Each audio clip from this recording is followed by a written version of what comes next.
예, 목요일 묵상의 시간입니다. 내가 가고자 하는 길이 막혔다고 모든 길이 막힌 것이 아니다. 내가 가고자 하는 길이 막혔다고 모든 길이 막힌 것이 아니다. 이런 제목으로 또 계속 묵상하겠습니다. 우리가 이제 어제, 바울과 바나바가 이제 1차 전도 여행에서 씨를 뿌렸던 교회들을 다시 섬기고자 시작을 하다가 이제 다투어서 헤어졌지만, 그래도, 부르심을 다 포기해버린 게 아니라, 부르심으로 나아가는 길을 다 포기한 게 아니라, 여전히 이제 각자의 삶을 통해 이제 그런 순종의 길을 살아갈 때, 이제 바울 같은 경우 이제 보면, 이 전도인으로 그 부르심을 향해 묵묵히 갈 때, 오히려 또 생각지 못한 좋은 그 동역자들, 그러니까 디모데를 만나기도 하고, 또 성령이 알게 하시는 뜻을 따라 이제 순종하며 계속 막혀도 열린 길을 향해 나아갈 때, 결국 이제 그의 연약한 몸도 돌보고 함께 교회의 역사까지 기록할 수 있는 그런 이제 누가를 만나는 그런 귀한 경험을 하는 거, 그것도 우리가 살펴봤습니다. 우리도 그런 순종의 삶을 살아가다 보면 정말 나중에 생각할 때 정말 고맙고 감사하고 생각만 해도 미소 짓게 하는 그런 귀한 동역자들을 만나게 됩니다. 사실 이미 우리가 이렇게 만났기 때문에 지금도 우리가 이 길을 함께 걷고 있고 오늘 이 곳까지 우리가 올 수 있었던 거죠. 그러니까 지금 주변에 우리가 함께 이렇게 달려왔던 우리의 지체들이 바로 그런 디모데와 같은 누가와 같은 그런 바나바와 같은 우리의 지체들이다라는 거 잊지 마십시다. 그래서 더 힘내서 우리에게 주신 이 전도인, 생명을 낳는, 생명을 세우는 이 사명, 성도로서의 삶을 기쁨과 감사로 우리가 바르게 감당하는 여러분과 제가 됐으면 좋겠습니다. 자, 계속해서 16장인데, 자, 그렇게 팀이 이제 둘로 나뉘어져서 이제 각자의 전도 여행을 떠나게 되는데요. 성경은 이제 바나바의 여정에 대한 기록은 없고요. 바울의 여정만을 기록해서 보여주는 것을 볼 수 있습니다. 그러니까 성경은 우리가 궁금해하는 모든 것들을 다 기록하고 있는 게 아닙니다. 이제 우리가 보아야 되고 알아야 되는 것에 대해서 이제 핵심적으로 우리에게 말씀해 주고 있는 거죠. 그래서 이제 바울의 2차 전도 여행에 이제 처음부터 살펴보면 16장 1절 바울이 더베와 루스드라에도 이름에 거기 디모데라 하는 제자가 있으니 그 어머니는 믿는 유대 여자요 아버지는 헬라인이라 디모데는 루스드라와 이고니온에 있는 형제들에게 칭찬받는 자니. 그러니까 성도로서 삶을 살아갈 때 이게 남에게 손가락질을 당하는 삶을 산다면 사실 복음 전파가 안 된다고 볼 수 있죠. 그러니까 오늘날 한국교회의 현실을 보면 어떻습니까? 이 코로나 바이러스로 인해서 서로 사회적 거리두기나 비대면 예배 등을 실천해 가는 데 있어서 이게 그냥 신앙적으로 잘못된 오해로 이제 교회에 대한 박해를 받는 것처럼, 그러니까 사실 바이러스라는 위험을 함께 이겨가기 위한 사회적 협력이 필요한 이런 때에 불법적으로 모여서 집회를 하고 또 그런 모임에 대해서 숨기고 감추고 하다가 마치 코로나 초기에 그 신천지 그 이단 집단 때문에 얼마나 이 사회가 정말 위험 가운데 빠졌었습니까? 그러니까 사회적 악영향을 그렇게 미쳤던 경우가 있었는데 다를 바 없이 된 거죠. 지금 교회에 대한 신뢰도가 그래서 완전히 바닥에 떨어진 것을 볼 수 있습니다. 그래서 점점 복음 전파가 이루어져야 될 현장, 신뢰를 바탕으로 이 복음이 전파돼야 될 현장, 이 사회가 복음 전파에 굉장히 어려운 상황이 되고 교회와 교인을 믿지 못하는 것을 넘어서 하나님을 믿지 못하고 조롱하는 그런 일들이 벌어지고 있는 그런 상황이죠. 그래서 성도로서 우리는 더더욱 하나님의 말씀의 가치를 따라 바르게 살고자 하는 그 모범된 삶을 살아가야 됩니다. 그러니까 성도의 삶이 전도라는 거예요. 그래서 성도로서 가장 강력한 복음의 전도의 태도는 뭐냐? 나에게 주어진 이 삶의 현장에서 모든 상황과 이 일들을 하나님의 말씀의 가치를 따라 분별하고 그 말씀대로 살아감으로 해서 칭찬받는 삶을 살아가는 겁니다. 늘 말하지만 칭찬을 하는 것, 사랑을 하는 것, 이건 쉽습니다. 칭찬을 받는 거, 사랑을 받는 거, 이건 어렵죠. 왜 그렇습니까?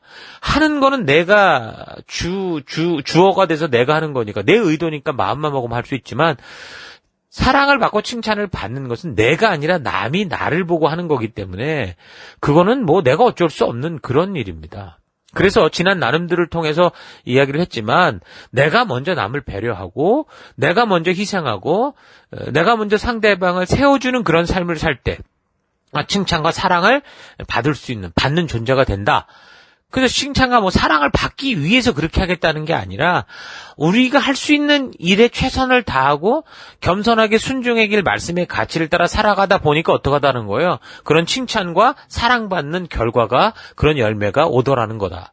오더라고 이제 말을 하는 거죠. 그래서 이런 것들 잊지 마십시오. 그래서 바울의 순종의 삶에서 좋은 사람들을 만났다고 했는데 그 디모데를 바로 이제 이 루스드라에서 이제 만나게 되는 거죠. 그리고 이 디모데가 바로 그렇게 주변 사람들에게 칭찬을 받는 사람이었다라는 겁니다. 그래서 이제 바울이 이 디모데를 그의 전도 여행의 한 동역자로 이제 같이 삼고 가려고 하는 겁니다. 그때 이제 3절 바울이 그를 데리고 떠나고자 할새 그 지역에 있는 유대인으로 말미암아 그를 데려다가 할례를 행하니 이는 그 사람들이 그의 아버지는 헬라인인 줄 다 알미더라.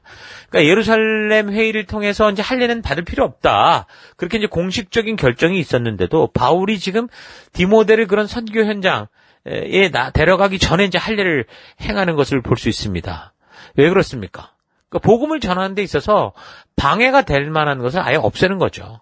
그러니까 유대인들이 사는 디아스포라에서 하나님 주신 율법의 가치를 따라 살아가는 이런 유대인들을 보고 그런 유대교로 개종하고자 하는 사람들이 있을 때, 그러니까 그런 이방인들이 있을 때 유대인들은 반드시 그 사람들로 하여금 할례를 받도록, 그리고 할례를 받은 후에야 이제 공동체에 속할 수 있게 했습니다. 그거는 뭐 출애굽기에도 나오는, 그러니까 이 시내산 이 언약에도 나오는 분명한 하나님의 명령이기도 하죠. 그러니까 이제 앞으로 전도의 길을 걸어갈 때 있어서 유대교들의 회당에 필수적으로 이제 이들이 들어가서 이제 먼저 전하게 될 건데, 그럼 디모데 같은 경우 이제 이방의 피가 섞인 사람을 할례까지 받지 않았다고 하면 분명히 뭐 회당에 들어갈 수도 없고, 또 할례파들의 방해로 인해서 복음 전파의 그 본질을 집중하지 못하고 오히려 엉뚱한 자기 증명의 시간을 쏟아야 되니까 아예 처음부터 복음 전파에 방해가 되는 것을 아주 없애는 거죠. 굉장히 중요한 이 태도입니다. 그래서 이렇게 복음에 방해가 되는 것들을 기꺼이 버리려는 삶, 그게 바로 성도와 교회의 삶인 거죠. 그래서 교회를 다니기 시작하면 다들 교회를 다니지 않을 때 즐기던 세상의 그런 것들을 다 멈추게 되잖아요. 왜 그렇습니까? 그것이 복음 전도에 도움이 되지 않고 그런 삶이 하나님의 말씀과 맞지 않다는 걸 알게 돼서 내가 만약에 그대로 살아간다면 이건 하나님의 뜻을 이루는 데 있어서 해가 될 수 있겠구나라는 걸 알게 되기 때문이죠. 세상이 즐기고 누리는 것들을 뭐 우리도 막 같이 즐기고 행하면 처음에는 다 어울릴 땐 뭐 괜찮다, 좋다, 이해한다 그렇게 말하지만 정말 나중에 진정으로 복음이 들어가는 바로 그때에 이제 바로 그렇게 함께 즐기고 놀던 그런 삶들을 꼬투리 삼아서 비난하고 비아냥거리고 조롱을 하고, 그래서 결국은 복음의 문이 닫히는 거죠. 그래서 성도들이 이 세상이 즐기는 그 뭐 술, 담배를 비롯한 이런 것들을 하지 않아야 되는 많은 이유들이 있는데, 근데 바로 이런 걸로 인해서 성도들의 삶에서 술, 담배를 삼가하고 세상이 즐기는 것들을 멀리하는, 그래서 거룩하고 건강한 습관들을 가지는 것이 아주 중요한 겁니다. 그러니까 복음에 방해가 되는 것을 어떻게 하는 거예요? 기꺼이 버리는 삶. 그게 성도로서의 삶이고 빛된 삶이고 그게 복음의 삶인 거죠. 또한 더 나아가서 버리는 것만이 아니라, 좋지 않은 건 버리겠지만 버리는 것만이 아니라 복음에 방해가 되지 않게 하기 위해서 필요한 좋은 것들 우리가 먼저 습득을 해야 됩니다. 예를 들면 성실한 태도나 약속을 바르게 지키는 그런 태도들을 말하는 거죠. 교회 리더들이 함께 한 생명을 살리겠다고 하면서도 그런 기본적인 삶이 불성실하거나 또 교회 약속들을 소홀히 여김에도 불구하고 이게 복음이 바르게 전달되거나 리더가 리더로 인정받는 그런 건 보지 못했습니다. 아무리 세상의 것을 하지 않는다고 해도 이런 성실한 태도와 약속을 바르게 지키는 태도가 없으면 또 이것도 방해가 되더라는 겁니다. 그래서 성실한 태도와 약속을 지키는 이런 거는 개인의 삶에 있어서도 굉장히 중요한 거지만 복음이 바르게 전파되는 것을 방해하지 않는 성도로서 리더로서 살아갈 아주 중요한 그런 태도다라는 거 잊지 마십시오. 어느 공동체에서든지 힘들고 어려운 환경 속에서도 함께 약속을 지켜내려는 그런 삶이, 그런 태도가 복음을 바르게 전달하게 하고 또한 사람들로 하여금 그를 따르게 하는, 정말 리더가 되게 하는 그런 일이 되죠. 자신은 뭐 여러 상황과 환경을 늘 핑계로 뭐 약속을 지키지 않으면서 남을 이끌고 뭐 인도하는 그런 자리로 갈 수 없습니다.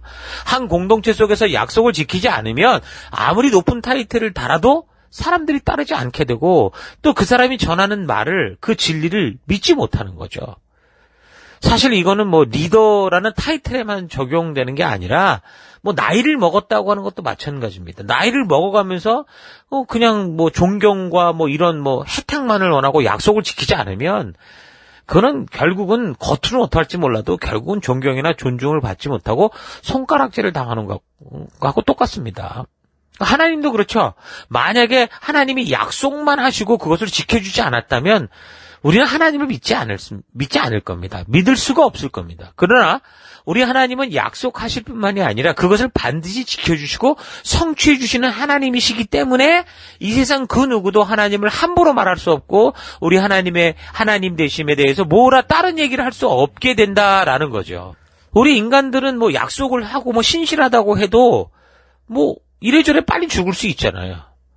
그러나 영원하신 하나님은 영원히 살아계시잖아요. 그러니까 당신이 하신 약속을 반드시 완전하고 가장 정확한 때에 이루어 주시는 분이십니다. 하나님이 그 아브라함에게 하셨던 약속이 있는데 근데 아브라함이 어쨌든 그래도 오래 살았잖아요. 175년을 살았는데 뭐 그렇게 죽으니까 뭐 이제 죽었으니까 뭐 약속을 지킬 필요 없다. 그러면서 하나님이 다른 일을 하신 게 아니라 그는 비록 죽고 없어졌지만 그와 하신 그 약속들을 어떻게 하신 거예요? 끝까지 지켜주심으로 말미암아 오늘날 우리가 이 하나님의 자녀로 살아가는 교회로까지 이 역사로까지 이어질 수 있었던 겁니다. 그래서 우리 하나님이 그렇게 신실하게 약속을 지켜주시는 하나님이시기 때문에 이 온 열방과 사회가 하나님을 부인할 수 없는 것이고 외면할 수 없는 것이고 하나님의 부르심 앞에 나아가는 그런 도전을 받을 수밖에 없는 거죠. 그래서 우리도 그런 하나님을 닮은 존재고 그런 하나님을 닮아가는 것이 우리의 사명이다라는 거죠. 그래서 약속을 성실히 지켜가는 우리가 되어야 됩니다. 이것 자체가 강한 전도의 힘이고 리더가 되는 정말 신실한 리더가 되는 힘이다라는 사실 잊지 마십시오. 지금 나이가 어리고 뭐 리더라는 타이틀이 없다고 해도 한 공동체 속에서 함께 한 이 약속들을 성실히 지키는 성도가 된다면 지체들로부터 공동체로부터 존경받습니다. 나이 먹은 사람부터 그 누구로부터든 존경을 받습니다. 그래서 그의 삶과 그의 말에 힘이 생기고 권위가 생기고 무엇보다 정말 주변의 사람들에게 사랑받는 칭찬받는 사람이 될 수 있죠.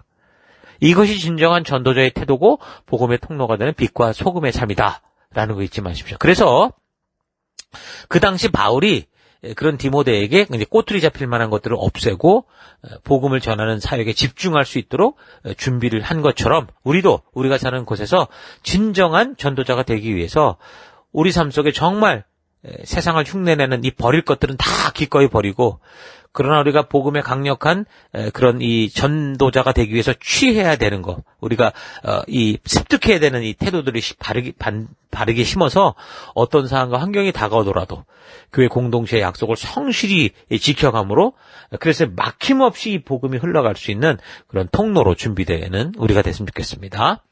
자, 계속해서 6절 성령이 아시아에서 말씀을 전하지 못하게 하시거늘 그들이 부르기아와 갈라디아 땅으로 다녀가 무시아 앞에 이르러 비두니아로 가고자 했으되 예수의 영이 허락하지 아니하시는지라. 무시아를 지나 드로아로 내려갔는데 밤에 환상이 바울에게 보이니 마게도니아 사람 하나가 서서 그에게 청하여 이르되 마케도나로 건너와서 우리를 도라 하거늘. 자, 일단 이 말씀을 통해 우리는 이 사역에, 그러니까 성령이 계속해서 이 선교의 사역, 이 온 땅 끝까지 복음이 전파되는 사역을 주도하고 계신다라는 걸 계속 볼 수 있습니다. 그래서 하나님 나라를 세워가는 일에 있어서 가장 앞서 나가시는 분은 사람이 아니에요. 그건 하나님이십니다. 목사나 우리 성도가 아니라 선교사가 아니라 이 모든 것을 주관하시는 성령 하나님이시다라는 거 여러분 절대 잊지 마시기 바랍니다. 그러니까 성령이 이끌어 가신다고 해도 바울의 의지에 뭐 상관없이 막 성령이 끌고 가는 게 아니라 바울 스스로 주어진 삶의 현실에서 자신의 생각과 자유의지를 가지고 하나님의 뜻을 듣고 들은 걸 가지고 순종을 선택하며 살아갈 수 있도록 그렇게 하시죠. 그러니까 하나님께서 계획하신 당신의 뜻이 있는데 그래서 사도 바울에게 당신의 뜻을 알려주십니다. 그래서 바울이 그런 하나님의 뜻을 듣고 알게 될 때 바울 스스로 그러면 나는 어떻게 할 것인가를 결단하고 그래서 또 그 상황 속에서 앞으로 나아갈 수 있도록 그런 자유의지를 가지고 나아가도록 하는 것이 바로 하나님의 사역에 일하시는 방법이죠. 하나님이 우리의 길을 인도하신다. 그래가지고서 우리의 생각이든 우리의 의견이든 아무 생각 없이 강제적으로 막 끌고 다니는 그런 게 아니야. 넌 여기로 갈 거니까 이렇게 계획이 잡혔으니까 넌 이렇게 해. 그렇게 하는 분이 아니라는 거죠. 그러니까 하나님께서는 당신의 뜻을 우리에게 말씀해 주십니다. 그래서 이제 그 뜻을 들은 우리가 그러면 우리 하나님과 약속되는 것이 이런 것이니까 또 이 길을 감에 있어서 하나님의 생각은 이러하니까 나는 이렇게 가겠다라는 그런 스스로 하나님의 말씀도 듣고 또 내 자유의지를 통해서 스스로 그 길을 나아갈 수 있도록 그렇게 일해 가시는 분이 우리 하나님이십니다. 그러니까 바울이 지금 세상 어느 곳에서든 지금 뭐 그 열정을 가지고 막 전도하려고 하는데 어떤 상황이에요? 다른 사람도 아닌 성령께서 지금 바울이 가고자 하는 길과는 다른 당신의 뭐 생각을 이렇게 제시함에도 불구하고 지금 바울은 어떻게 한 거예요? 일단 절망하거나 좌절하지 않았습니다. 막 그냥 기분 나빠하거나 막 이렇게 에이 안 해 뭐 이런 식이 아니었어요. 더욱더 성령의 그 말씀을 듣고 적극적으로 자기가 생각하고 순종하며 나아가고자 한 거죠. 그래서 사실은 복음이 유럽 지역으로 건너갈 수 있었던 겁니다. 그래서 우리가 정말 이 전도 여정을 살피었을 때 그 지도를 참고해서 보면 바울이 처음 그 아시아에서 말씀을 전하려고 했다라는 거는 어디를 말하는 겁니까? 지금 우리 한국이 있고 뭐 중국이 있고 일본이 있는 이런 동아시아 쪽을 말하는 게 아니라 지금의 터키 지역이라고 할 수 있는 소아시아 지역을 말하는 겁니다. 근데 왜 여기 지금 터키 지역, 이 에베소 지역을 아시아라고 하냐면 그 에게해가 지금 이 터키 지역과 그리스 요 중간을 가르고 있는 바다 아닙니까? 그러니까 그 에게 건너편 그 그리스 아테네를 중심으로 이 아시아, 그러니까 에베소, 터키 쪽을 볼 때 아스이아다. 동쪽의 땅이다 그 말입니다. 아스라는 말이 동쪽이고 이아, 무슨 이아, 니탈리아, 뭐 이런 이아가 붙는 게 땅이니까 동쪽의 땅. 그래서 아시아, 아스이아, 아시아 그렇게 부르는 거고요. 그 반대로 서방 쪽을 유럽이라고 부르는 거는 그 에렙이라는 셈조어가 있는데 그게 뭐냐면 터키 지역에서 볼 때 거기로 해가 떨어져 가잖아요. 해가 지는 곳. 그래서 에렙이라고 부른 겁니다. 그래서 그것을 이제 유럽이라고 부르게 된 거죠. 그러니까 지금 터키가 중동 국가로 분류되지만 그 당시 거기를 이제 아나톨리아라고도 불렀거든요. 그러니까 태양이 떠오르는 곳 그런 뜻이에요. 동방의 땅. 그래서 아시아다 그렇게 부른 겁니다. 그러니까 이제 동방과 서방, 오리엔트와 옥시던트 이렇게 가를 때 그 터키와 그리스 사이에 있는 이 에게를 중심으로 그래서 그렇게 나뉘어졌다. 그렇게 볼 수 있는 거죠. 자, 그래서 이제 그 아시아의 대표적인 도시가 에베소였는데 바울이 이제 2차 전도 여행 때 갈라디아 지역을 돌아보고 나서 이제 그쪽으로 가려고 한 것 같습니다. 근데 성령 하나님의 계획은 달랐기 때문에 당신이 뜻을 말하죠. 허락치 않죠. 그러니까 바울이 이쪽은 하나님의 뜻이 아니구나 그렇게 깨닫고 그럼 북쪽 비두니아 폰투스 쪽으로 가려고 했습니다. 근데 그것도 예수의 영 그러니까 성령께서 허락하지 않으셨죠. 자, 그래서 하나님의 뜻이 왼쪽으로 아시아도 아니고 오른쪽으로 비두니아도 아니니까 열려있는 쪽으로 계속 나간 거예요. 그래서 드로아까지 가게 되는 거죠. 자, 이런 걸 볼 때 그냥 성령 하나님께서 뭐 어디로 가라 그렇게 하면 될걸. 야, 이번엔 그리스로 갈 거야. 그렇게 말하면 될 것 같은데, 그렇게 하지 않으시죠? 마치 아브라함에게도 그렇게 했던 거 똑같아요. 아브라함에게 어디로 가라라고 말하지 않고, 너가 지금 있는 그 땅, 친척, 아비 집을 떠나라라고까지만 말씀하시잖아요.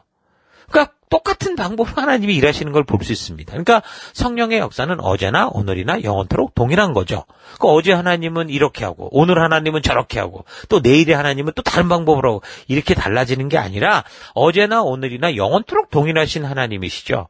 그래서 우리는 성경과 역사를 통해서 그렇게 하나님이 일하시는 이 역사를 잘 분별해 보면 그리고 우리가 이런 것을 통해 하나님이 일하시는 하나님이 누구시고 하나님이 어떻게 일하시는지를 알면 오늘 이 시대에 우리에게는 지금 선지자가 없고 특별한 계시들이 주어지지 않아도 이 성경 하나만 가지고 있어도 하나님의 이런 성품과 일하시는 원리를 따라 우리가 생각할 수 있고 그래서 오늘 이 시대 성도로서 우리가 어떻게 구체적으로 믿음의 길을 걸어갈 것인가를 알 수 있게 되는 거죠. 그래서 바울이 성령의 음성을 듣고 자기가 선택한 길이 하나님의 뜻이 아니라는 것을 이제 알게 됐을 때 그러면 어디로 가야 됩니까? 그렇게 묻지를 않고 분명히 알게 된 하나님의 뜻만큼 이제 받아들이고 자신이 열정을 가지고 가고 싶어도 하나님이 원하시지 않으니까 자기가 기꺼이 선택해서 그 길로 가지 않고 그러면 뭐 다른 지역을 향해 가죠. 그러면서 북쪽 비두니아 폰트 지역을 향해 가려고 한 겁니다. 근데 성령 하나님께서 또 다시 다른 뜻을 보여주시는데, 근데 바울은 또 그 성령 하나님의 뜻을 알게 될 때 어떻게 한 거예요? 자기가 또 계획했던 거 내려놓고 또 이제 아직 어디라고 말하진 않았지만 열려있는 문을 향해 그렇게 나아가는 겁니다. 그러니까 어쨌든 그 하나님이 뭐 여기는 아니다, 저기는 아니다 그랬지 모두 다 아니다 그렇게 말하지 않았잖아요. 그러니까 여기도 막혔고 저기도 막혔고 그러면 열린 길로 가자. 그래서 이제 그가 드로아 쪽까지 간 겁니다. 근데 이것도 좀 재밌는 게 뭡니까? 보통 사람들은 어떤 일에 대해서 의욕을 가지고 막 하려고 하다가도 누가 뭐 어쩌고 저쩌고 막 이러면은 사실 기분도 나쁘고 근데 그거를 뭐 막 의도를 가지고 하려고 하는데 막 그걸 막아버리고 막 이건 아니다 막 이런 식으로 하면 막 실망하고 뭐 부정적이 돼가지고 그럼 관둬라 막 이런 식이 되잖아요. 그런 게 많은데 바울 같은 경우는 그런 일을 2번이나 겪으면서도 내가 지금 하나님을 위해 이렇게 일하고자 하는데 왜 자꾸 나를 방해합니까? 그렇게 막 따진 게 아니라 뭐 어디로 가라는 거예요? 이렇게 한 게 아니라 정확하게 어디로 가라라는 말이 없어도 말도 없이 자신이 선택한 것에 대해서는 아니라고 말씀하시는 어쩌면 자신의 의지를 꺾는 것 같아 보여도 하나님이 그건 아니라고 하고 그나마 막히지 않은 그것을 향해 그래 바울이 나아가는 겁니다. 그 에덴 동산에서 하나님께서도 똑같잖아요. 선악을 알게 하는 나무에 그 실과만 먹지 말게 하셨지 다른 열매들에 대해서는 어떻게 하라는 말이 없었어요. 그럼 어떤 거예요? 그 모든 열매를 먹고 누릴 수 있는 자유를 주셨다라는 거잖아요. 그것처럼 바울이 하나님이 하지 마라 이건 아닌 것 같다라는 거에 대해서는 당연히 안 하고 그럼 괜히 거기에 꽂혀가지고 무화과 이 선악과 이걸 먹어야 되는데 막 이렇게 왜 못 먹게 할까 그런 고민에 빠진 게 아니라 아담과 하와처럼 그렇게 빠진 게 아니라 바울은 하나님이 하지 말라고 하는 건 안 하는 겁니다. 괜히 거기 꽂혀서 하나님 의심하고 부정하고 그렇게 한 게 아니라 하지 말라 하신 것 외에 열려있는 곳을 향해 그 자유의지를 가지고 나아간 거예요. 그래서 하나님이 자신을 부르신 그 전도인의 사명을 그렇게 감당해가는 그게 바로 성도의 삶인 겁니다. 여러분 이런 바울의 이 태도를 그냥 거기로 갔구나가 아니라 이런 걸 통해 우리가 바르고 온전하게 배울 필요가 있습니다. 자, 그래서 그렇게 나아간 도시가 드로아라는 그런 도시였는데 무시아라는 그런 지역에 속한 그런 도시였잖아요. 근데 어쨌든 거기는 어디냐면 트로이 전쟁으로 아주 유명했던 소아시아 서쪽의 트로이 남방으로 한 25km 지점에 위치했던 그 에게해 연안에 붙은 항구 도시였죠. 그러니까 이거는 아시아와 유럽을 연결하는 교통에 아주 굉장히 중요한 요지에 위치했었기 때문에 로마의 식민 도시 중에서도 아주 굉장히 중요한 역할을 했던 그런 도시였습니다. 그래서 이 드로아에 와서 바울이 잠을 자다가 이제 환상을 보았는데 그 환상의 이 바다, 그러니까 에게의 건너편에 있는 마케도니아, 그러니까 그리스 사람이 와서 이리로 와서 우리를 도와달라 하는 걸 보게 된 거죠. 그래서 이제 터키 땅도 아직은 뭐 복음이 다 전해지지 못했지만 복음을 가지고 이제 유럽으로 건너가게 된 겁니다. 또 어쨌든 그렇게 순정하며 갈 때 여기서 누굴 만났다고 그랬어요? 이 드로아에서 의사인 누가를 만났다라는 거죠. 자, 오늘 바울이 이렇게 뭔가 열정을 가지고 행하고자 할 때마다 성령 하나님께서 다른 의견을 말씀하심으로 자신이 하고자 하는 일들이 막힐 때 그것으로 인해 뭐 내적 갈등이 일어나도 내 방법, 내 생각을 고집하는 게 아니라 하나님의 뜻을 알게 되는 것만큼 순종의 길을 갈 때 바로 그곳에서 의사 누가도 만나고 복음을 동방에서 서방으로 전하는 진정으로 하나님의 뜻이 이 열방까지 퍼져가는 그 역사를 보게 되는 이 사실을 여러분 잘 기억하고 우리도 올 한 해 우리 삶의 사역의 현장에서 막힌 길, 막혀가는 길보다 우리에게 열린 길, 열려있는 그 길, 열리는 길을 보며 나아가는 여러분과 제가 될 수 있기를 바랍니다. 자, 오늘 하루 나의 삶 속에서도 내가 하나님의 영광을 위해 열정과 의도를 가지고 어떤 것을 하고자 하고 이루고자 하는 순간 여러 가지로 그 뜻이 막히고 자꾸 다른 길이 열리게 될 때 하나님을 위해 일하고자 하는데도 길을 열지 않고 막으시는 것 같은 하나님을 원망하는 그런 태도를 가지고 사는지 아니면 여전히 열려있는 다른 길을 통해서 하나님이 우리에게 주신 그 사명의 길을 감당해가는 그런 삶을 살려고 하는지 우리 잘 되돌아봤으면 좋겠습니다. 자, 우리가 부름받은 사역은 내 이름을 남기고 내 업적을 남기는 일이 아니라 하나님의 진실한 뜻을 따라 하나님의 방법으로 하나님의 진심을 온 땅에 복음으로 전하는 것이다 라는 사실을 잊지 마십시오. 복음 전파란 예루살렘이 다 되고 나면 유대와 사마리아로 또 그리고 그곳이 다 되면 온 열방으로 그렇게 퍼져가는 게 아니라 마치 연못에 돌무더기를 던질 때 물 파문이 막 동시에 일어나면서 막 이렇게 되는 것처럼 그래서 마치 예루살렘에 이 박해가 일어나서도 도망쳐 나온 사람들이 막 확 흩어졌는데 흩어진 곳곳에서 도망자로 숨는 게 아니라 자신이 겪고 본 것을 증거하고 증언하는 전도자가 될 때 어떻겠습니까? 복음이 동시에 온 유대와 온 땅과 온 사마리아 이렇게 더 나아가 아프리카 지역까지 확 퍼져가는 것을 우리가 본 것과 같은 거죠. 이런 사실을 가지고 우리 개인에게 적용해 본다면 전도인의 삶이라는 게 그런 겁니다. 완전히 뭐 다 성숙하고 뭐 잘 알고 성경을 뭐 알고 그렇게 하는 일이 아니다. 그 다음에 하는 일이 아니라 내가 예수 그리스도로 말미암아 생명을 가진 그때부터 부족한 그 모습 그대로 항상 예수가 길이요 진리요 생명임을 전하는 삶을 살아가는 거. 그거라는 걸 알 수 있죠. 사실 교회에 오래 다니다 보면 세상 친구들이 없어져서 전도를 할 만한 사람들이 없는 상태가 되는데 그래서 지금 막 복음을 듣고 교회로 들어오는 그런 하나님의 은혜를 막 경험한 새로운 지체들이 더 인도를 잘하는 걸 봅니다. 하나님의 은혜를 체험한 지 얼마 되지 않았기 때문에 그 하나님의 은혜와 사랑에 대해서 더 강력하게 전하고 아주 인도를 잘하는 걸 봅니다. 뭐 어떤 면에선 전도는 좀 서툴 수 있을지 몰라도 하나님의 사랑의 그 교제권 안으로 교회당 안으로 저들을 초대하고 그 말씀이 있는 그 공간으로 그들을 인도하는 그런 일을 정말 잘하죠. 그러니까 우리가 의도했던 길이 막히고 어려운 문제가 생겨도 우리가 부족해도 그 막힌 것과 어려운 것과 부족한 그런 것에 집착하지 않고 우리 각자가 어떤 상황에 있든지 그렇게 내가 처하게 된 삶과 사역의 현장에서 함께하는 사람들하고 예수님의 명령대로 순종하는 그 전도인의 삶을 살 때 내가 겪은 예수님, 우리와 함께 하시는 성령님과 하나님의 역사를 우리가 증언하는 증인으로 살아갈 때 그 복음은 그렇게 계속해서 물 파문이 막 일어가듯이 우리가 맺고 있는 모든 관계 속으로 계속 이렇게 전파에 들어가게 되는 겁니다. 그래서 우리 성도들이 전도인으로 부름받아 살아갈 때 무엇보다 성령의 음성을 듣고 말씀을 통해 하나님이 뜻하시는 것을 조금이라도 알게 될 때 모든 것을 다 알아야 순종하겠다는 그런 태도가 아니라 나에게 확실하게 알려주신 그 분명한 부르심만큼 즉각 순종하는 삶을 살아가는 거. 그게 바른 성도의 삶이다라는 거 잊지 말기를 바랍니다. 한 교회 안에서 우리를 사명의 자리로 부를 때 인턴이나 뭐 리더 이런 자리로 부를 때 여전히 뭐 부족한 것만을 보는 게 아니라 나를 부르시는 열려있는 곳. 그러니까 내 모습 이대로 그 부르심이 확실한 그 부름까지 순종하며 나아가면 또 그곳에서 하나님께서 우리로 하여금 바르게 나아가게 하시고 어디로 갈지 그런 일들을 가지 말아야 될지를 알려주시는 그런 일로 나아갈 수 있습니다. 자, 우리 그렇게 순종하는 삶을 살아가는 우리가 되십시다. 여러분들의 삶의 현장에서 우리를 부르신 이런 하나님의 귀한 소명을 잊지 말고 어떤 상황과 어려움 속에서도 오직 믿음의 길, 말씀의 길, 사명의 길, 그 표대만을 바라보며 나아가는 거룩하고 용기 있는 주의 성도들이 되기를 주의 이름으로 축원합니다. 오늘 하루도 힘내십시오. 잠시 기도하겠습니다. 하나님, 주님의 뜻대로 살겠다고 의욕을 가졌다가도 막아섬이 있고 갈등과 다툼이 있다고 주님이 우리에게 주신 사명까지 쉽게 포기하고 내가 원하는 대로 살아온 것을 회개합니다.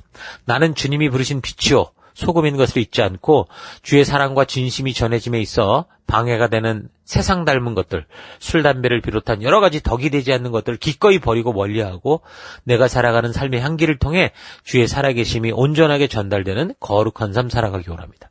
하나님의 모든 뜻을 다 알아야만 순종하겠다는 어리석은 삶이 아니라 우리 교회와 지체들을 통해 우리에게 들려주시고 부르시는 그만큼 즉시 순종하며 나아갈 때 또 더 나아갈 길을 인도하시는 하나님 되심을 잊지 않고 진정으로 그런 순종의 삶을 살아가는 내가 되기 원합니다.